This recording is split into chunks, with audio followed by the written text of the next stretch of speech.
Money Radio, discussing the business of making and spending money.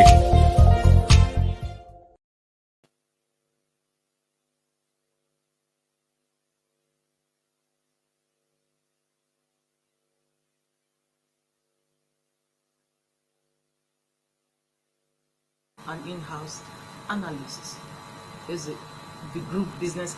Is the editor of National Economy. Kingsley, and Kingsley, it's a pleasure to have you. Thank you. So why did I stumble on that? Because because National Economy is a business paper, and of course I was confusing it with the business pages. Now let's see what National Economy is. A weekly, by the way. It's saying this Monday, 7th November 2022. It says forex arbitrage, profiting from bad situation. How speculators are benefiting from forex crisis. Forex arbitrage, profiting from bad situation. How speculators are benefiting from forex crisis. That is the leading story on National Economy this Monday, November 7, 2022. Let's see other stories on National Economy. What's the paper saying? It has so many interesting stories on its cover. One says, why cyber attackers have you on their radar? Why cyber attackers have you on their radar? Business boom for insurance as more Nigerians take life insurance. You want to find out why? Get a copy of National Economy, or better still, you can log on to their website to read more on the stories. Business boom for insurance as more Nigerians take life insurance. That is an interesting one, by the way. Yeah. I want to see the inside story. Yeah. Still more on the stories on National Economy. You can scroll down. Let's see. How second Niger bridge will spoil economic activities in Southeast. How second Niger bridge will spoil economic activities in Southeast. These are the leading stories on National Economy, November 7, 2022 edition. Get a copy or log on to their website to read more on the story. Now to the main story. Yeah. Kingsley. Yes. Forex arbitrage. Yes. Yeah, actually. How profiting from bad situation? What is happening? Yeah, what is happening is, it's just the, kind of a strategy of exploiting that disparity in the forex market. At the official window now, it's around 477. Still on 477. Yes, still on 477. Then, but as of Friday on the 4th, that's last week, it was around 800 and 500. Yes, in the black market. In the black market, that's the parallel market. Yes, parallel so market. the disparity is about 403 naira. So speculators, or what you others you may call maybe rent seekers, who always want to take advantage. Yes, these speculators, traders, they want to, okay, fine. This disparity of 403, they would like to, see how they can cash in on it, take advantage of the situation.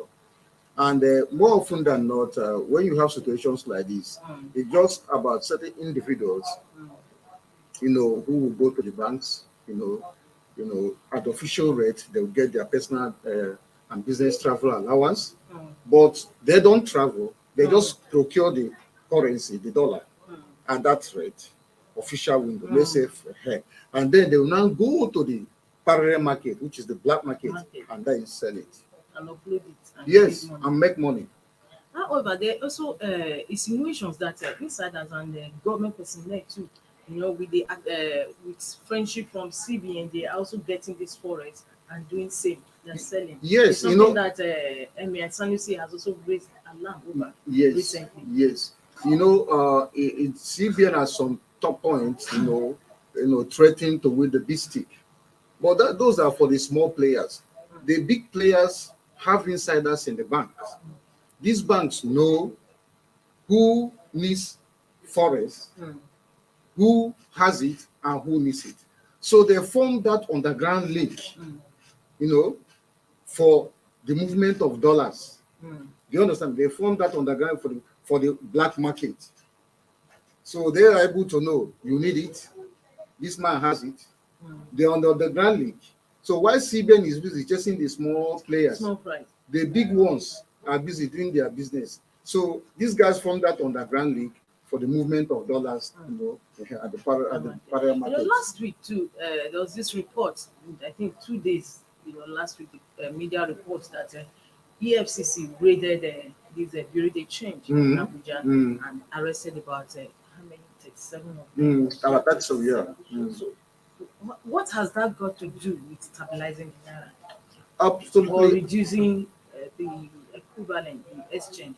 I don't know. I honestly, it doesn't really make more sense to me, because here you are trying to put pressure on the Bureau de Change operators. Do you understand me? Why the big players are also busy shoving dollars underneath, pushing it to the parallel market. So it doesn't really, in the real sense, make sense. What should be making sense is how CBN can close the gap. This is an incentive. Any trader will want to exploit it. Exactly. It's a big incentive. And it could even get bigger than what we're looking at now. So what you should do is to remove the incentive. See how you can close that gap. If you're able to close that gap, then they will not be interested. They may be, but not as much as they are piling the pressure now on, to make sure that as much as possible, they get whatever they could out of the system. So arbitrage is not just in Nigeria, it's all over the whole place, all over globally, it's the same thing. If, for instance, let's say company S, the stock is trading at, let's say, $20 on the New York Stock Exchange. At the same time, the same stock on the London Stock Exchange may be trading at $20.5. So a trader can quickly buy at this New York Stock Exchange that $20, come to London Stock Exchange and sell it and make a maybe percentage of maybe 5%, share per share as a profit on it. That is what they do all the time. So what is they simply need to do is to just see how they can close the gap. Right now, you have so much money chasing fewer goods. That's why CBN was, when they came up with this policy of redesigning the naira. Yes. Yeah, some people felt. I was going to come to that. Yes. How is that activity going to curtail or stall a naira for? It will. But at the end of the day, we still have a situation whereby from 700 or thereabout, now it's over 800 now. Yes. To $1. And it may hit. Exactly 1,000. It may hit 1,000. Yeah. It may hit 1,000. So at the end of the day, without redesigning of the naira, will you be able to achieve the aim? What they really want to do is, there are people that are holding this currency. Yes, we've seen some viral videos. Since that announcement, it's been bullion vans. If you see the tons of money they are pushing back to the banks now. The idea is that CBN said they printed about 3.something trillion naira in circulation. Out of that, what is in the banks is not even up to 20%. That means you have 2.something trillion outside the bank. Do you understand me? Yes. What they want to do is to see how they can bring in this money, mop up this money. If they can push it up to 80% of it, it will help the naira to stabilize. Now we are seeing some viral videos that money that have been hoarded and are even going back. If at the end of the day these people they are not able to return because given the time, the deadline to return this money to the bank, and they are not able to meet up, what do you think? Would it further compound the wounds of the economy? It may not. I think to some extent, that's good riddance to bad rubbish to those who are in the habit of hoarding this currency, hiding them underneath the floor, in the sewage tank, everywhere. Do you understand? It's huge money they are losing. It's good riddance to bad rubbish.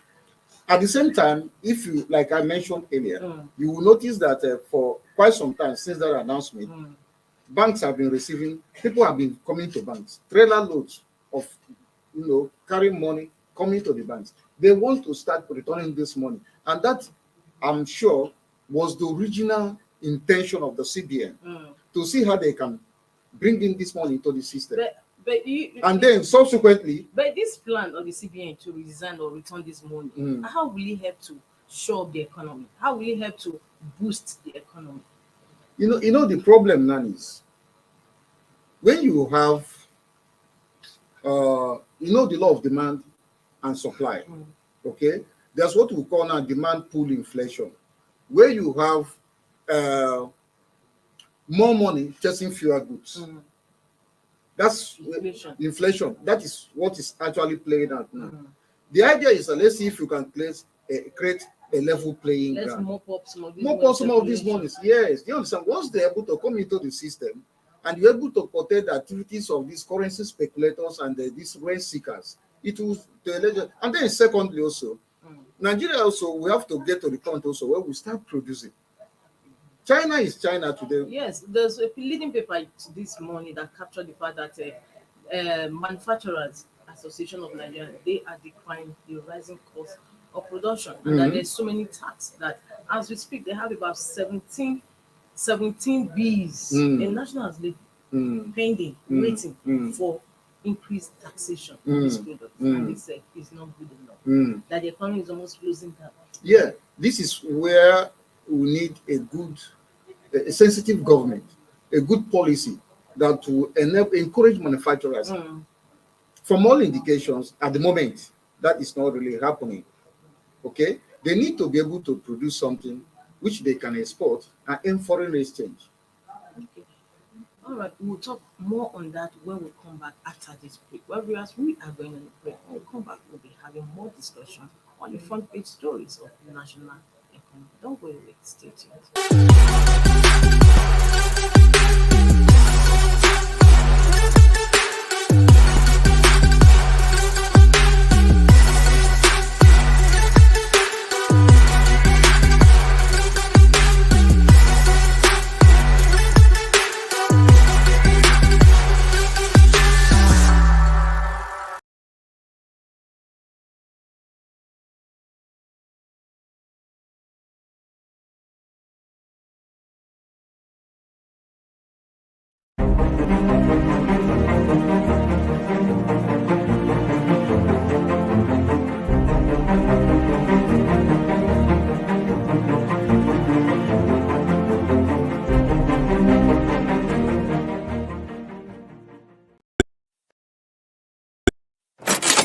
Money Radio, discussing the business of making and spending money. Yes, you're welcome back. You're still on to Money Radio, reaching you on Leadership Television. My name is Winifred Ubebo. We are reviewing the front page stories of our sister publication, National Economy, this Monday. And with me in the studio is an in-house analyst. He's the editor of National Economy, Kingsley Ali. Kingsley is always a pleasure to have you on the program. Just before we went on the break, we were talking about the Manufacturers Association of Nigeria, NECA, and NASIMA, others, decrying the fact that the federal government is pushing manufacturers and others out of existence. Yeah. That was where we left off before we went on the break. Yes. So, what impact do they have on the economy? Yeah, they do. Their activities. Yeah, they do. You know, you see, the truth is that if you take away manufacturers from the system, you don't have anything. This country economy will collapse. You can't continue depending on oil. Do you understand me? Yes. You can't continue. In the next 10 years, they have been planning to face it out globally because everything is now moving towards renewable energy. Yes. So the thing is that for any well-meaning government, the best thing you could do is to encourage manufacturers, give them tax incentives, create a very conducive environment for them to produce, and then export. Yes. And you know, to chip in, the manufacturers are saying that they are rejecting planned increase in exercise duty for food, beverages, and others. Yes. And according to what I said before, that they have over 17 Bs, that there are over 17 Bs pending at NAS to impose levies on businesses. Yeah, you see, this is where the problem lies. This is just where the problem lies, really. You can't continue imposing taxes on people that already almost hemorrhaging. Yes. You can't continue doing that. Exactly. You need to give them some room to be able to grow. At this rate, they can't do anything. And this is why we are where we are. What are we producing? Nothing. Look at China. There's hardly any household you go, you will not find one Chinese product. Hardly any household. Most people that are even doing most of this e-commerce business, they buy their items mostly from China. That is what you get when you have a producing economy, not a consuming economy. We are just consuming. Our own is just bring it. And this is why the Naira will continue to suffer. you need to come to a point where we're able to help the naira. And again, somebody, one of our analysts, was saying something about having faith in one's currency. If you say your naira is rubbish, your naira is rubbish. Yeah, that is true. I agree to a larger extent. Yeah, that is true. But again, government also needs to come up with policies that will help the economy to grow. Yes. That's the simple truth. And this government did say that they have an ease of doing business put in place. But how come it's not working? I don't understand, because I want to sincerely believe that the reason why all these multiple taxes now is because government is under pressure to get funds, to get revenue to run the economy. They just the thing. So anywhere they can get money, they will just go straight. They don't care what happens at this point in time. So what we need is a regime, God willing, maybe come 2023, if God is able to get voting the right person who can help us at least placing some of these burdens on the manufacturers. Because honestly speaking, if you see some of made in Nigeria products, you will really be proud of this country in terms of packaging, in terms of quality. But the problem again is with all these multiple taxes, where is even their profit in the first place? Yes. Where is their profit? And instant power outage. A lot of things that needs to be addressed. Once they are doing it, then they will be able to now move their goods outside and earn foreign exchange. The problem that they are not earning enough foreign exchange.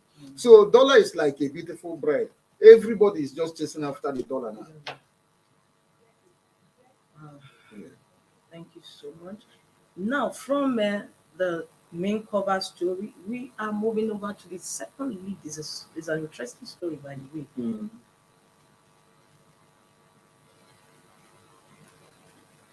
Excuse me. So we are talking about the second insurance book. Let's go over to national economy today. Business boom for insurance as more Nigerians take life insurance. I think it's an interesting story for our readers. People that are seeing it. Business boom for insurance as more Nigerians take life insurance. Why do you think more Nigerians with the recent incident of flooding, people are busy now running to... Is it the high risk of insecurity in the land? Apart from the recent cases of flooding with witness, it's not forcing people to insure their property. Do you understand me? So now there is a lot of that awareness that I need to safeguard this, I need to safeguard it, I need to secure this. But you said life insurance. Why are people embracing life insurance? Because hitherto is not something many Nigerians, especially Africans, take to. They just feel that, how can I be signing my death warrant before now? So it's something that has not really boomed. This is an industry that many people were not taking to. Although in Lagos, we see that many people are paying for their resting places, even while they are alive. But insurance has been another different bulk. No, it's just because of our level of awareness. Ordinarily, there's no crime in doing that.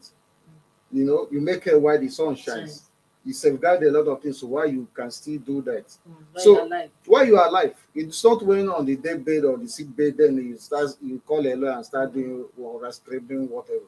So the idea is that now the awareness is high now, and so insurance companies are now getting more clients, which is also good for their own business, and also it is also good for the individual. Yes. So I think it is very good. It's good. Coupled with the, of course, level of insecurity in the country, a lot of uncertainties now is also driving people, to do all those, But it's somehow this news also has a contrary view to the state of the economy, in the sense that people are saying that the standard of living has been quite low, and yet you have many people now taking to life insurance. So how do you correlate it?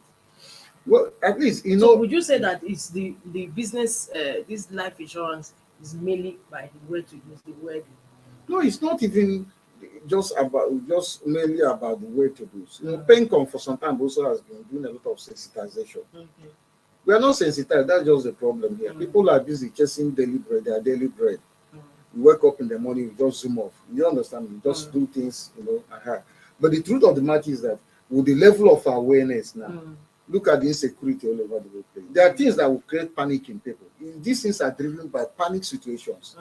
You know, so you don't want to be caught off guard or caught unawares. At least, for the least you can do is to make sure anything happens, the people you are leaving behind have something they can fall back on. So it is. What is the difference now between pension and life too? No, all of them will serve you the same purpose. The truth of the matter is that, you know, if you for those who are embracing life insurance, do they benefit or after death, before death or after? They should benefit. Before. Yeah, they should also benefit. The idea is this thing is very simple. The idea is that, you see, while you are still working, while you're still hell and healthy, you should get some things, you know, you should put some things behind in case. This is the reason, this is even the idea behind all these things. People shouldn't wait until they are 60, 70, then they start going cap in hands from one household to another, one person to another, soliciting for help and assistance. The formula is that you can start early in the day, plan your future in the next, maybe God willing, in the next 5, 10 years or 15 years. You know, between then and now, going by what you're able to save, you know, you should be able to, at least if you're retiring, you should retire in comfort, not looking beggarly and looking for people to carry you about. Okay. Now let's look at another story making the rounds on national economy. Let's go back to national economy. Let's have national economy. Yes. Let's see. Can you scroll down? How second Niger bridge will spur economic activities in Southeast. Yeah. How economic activities will how second Niger bridge will spur economic activities in Southeast. Yeah, it will. Because, you know, it's a major transit point. Okay. It's a major transit point, you know. Now with the completion of that bridge, you know, we expect a lot of, you know, economic activities, you know, taking place there now. You can conveniently drive for wherever you just enter, you can go. It's a free movement, exit and entry. So it's going to spur a lot of economic activities, you know, especially for the Southeast. You know, when you check, it connects the East to other parts of the country. It's easy for you now to move. Yeah. Why cyber attackers have you on their radar? The story is on page 18. National economy. Yeah, in a nutshell, I think it's talking about some common mistakes we make that, you know, give room to cyber attackers to, hack into your system. For instance, it mentions something about giving your password. You know, sometimes system will even demand that, you know, you input very strong passwords that are not easily decoded. Yes. But most times you just do one small thing and put say it's your password. You say for those kind of, you know, incidents, you know, it's easy for our hackers to really break that code and get into your system. Yeah. So that's very, very unfortunate. Let's see national economy again before we go. National economy.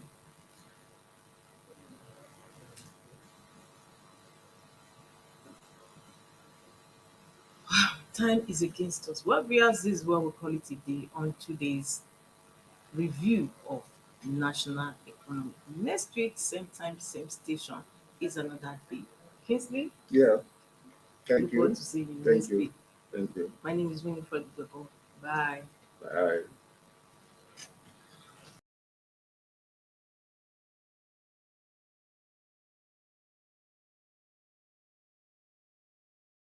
Thank you for watching. For sponsorship and advert placements, please contact 080-3688-6158. Last Word Leadership Podcast Studio. You have the last word.